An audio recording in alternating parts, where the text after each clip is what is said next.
Hello and welcome to Pod4Cure, the podcast brought to you by All4Cure discussing healthcare for patients with myeloma, their caregivers, and everyone in between. My name is Sarah, and today I am joined by Lauren, All4Cure's resident health records coordinator. Hi, I'm Lauren. I'm the medical records coordinator here at All4Cure. I started in 2018, and I take care of all the requests, follow-ups, and incoming records that we deal with on a day-to-day basis. Today, we are discussing the ins and outs of health records, why they're important, and ways that you can obtain your records. Stick around to the end where we interview Sam Preciado, Northwest Medical Specialties medical records lead. So to get started, Lauren, could you tell us a few ways that medical records could be useful for just kind of the common everyday patient? So one of the main reasons is that having your medical records, you can review them for accuracy. You can also access and compare any billing information and procedures that you've had so you can avoid unnecessary costs. Also makes sharing information between different providers or even switching providers a lot easier.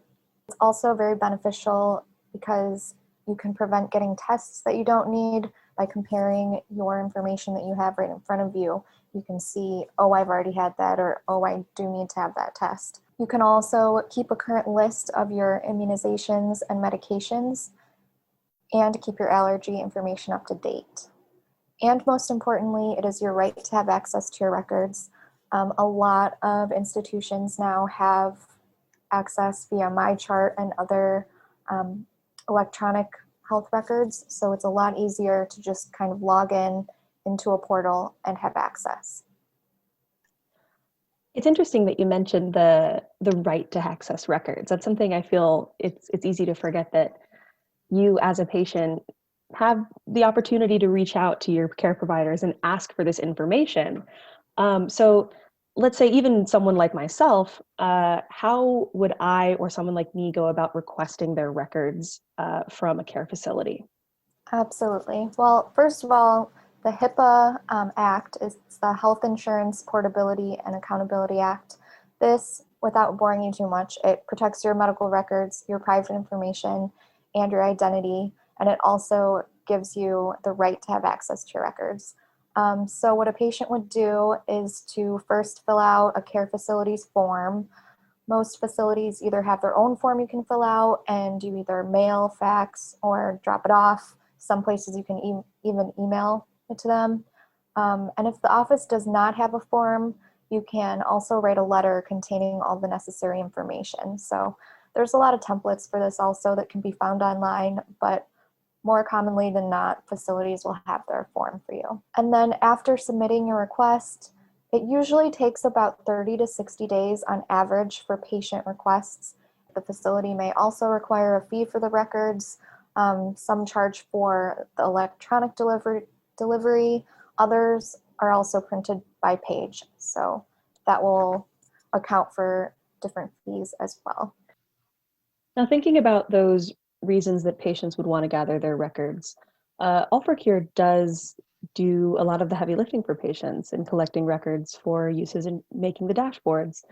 Lauren, can you talk a little bit about how All4Cure goes about gathering records for myeloma patients? Yeah, so the way that medical records are used here at All4Cure involves the patient giving consent via a HIPAA release form for us to receive their records. We request records from a patient's treatment location. This is mainly by fax or email, and then we will also follow up on the phone for pending requests and any outstanding requests. This takes the legwork out of the process for the patient, so they don't have to do anything else on their end once the release form has been completed. How else is All4Cure helpful for patients in this way? One example that I can think of, an All4Cure medical data specialist found an error in an MCV value from blood work from another hospital's records. And an MCV value can help to diagnose anemia as well as other health conditions. So All4Cure contacted the medical records department at this location where the records came from and corrected the incorrect value. And this was really significant because it could have led to additional unnecessary tests or even misdiagnosis. That's really amazing. Definitely a rare case. Impressive nonetheless that it really shows that taking the time to kind of comb over medical records can be worth it in the long run and save people a lot of time. I know, Lauren, you work very closely with a lot of different records liaisons from different facilities. There are hundreds of facilities that our myeloma patients come from. And we actually had the opportunity to chat with one of those records people. So thanks for having me. My name is Samantha Preciado. I work at Northwest Medical Specialties. It's an oncology office here in Tacoma, Washington. Actually, there's several locations. So I'm the medical records lead. And I started out wanting to be a nurse for a long time. And then I realized I didn't like most body liquids or smells that came out of people. So I changed my career path to medical assisting, a little bit less body fluids for the most part. And then I got a job for medical records here in Washington. I started doing that about 8 years ago, almost now. And I've been with Northwest for about 4 years. So just like helping people in general in the health field has been my goal. And I finally just went about it through the back office rather than the front office kind of aspect. Definitely. I actually had a similar experience. I was also, I was in nursing school and realized I kind of wanted to take it a little bit different, and then went back for health information and like management. So there's definitely different ways of helping people through healthcare that's not just nursing or doctors. So for sure. I really think that, medical records and health information is like the backbone. Like we really have to keep things going smoothly so that everyone else can do their job. So very important. Definitely. And can you tell us what some of your day-to-day responsibilities are like? Sure. So it's a little bit different for me because I'm the lead. So I check emails, I check our medical records inbox, I follow up on voicemails from patients or other offices.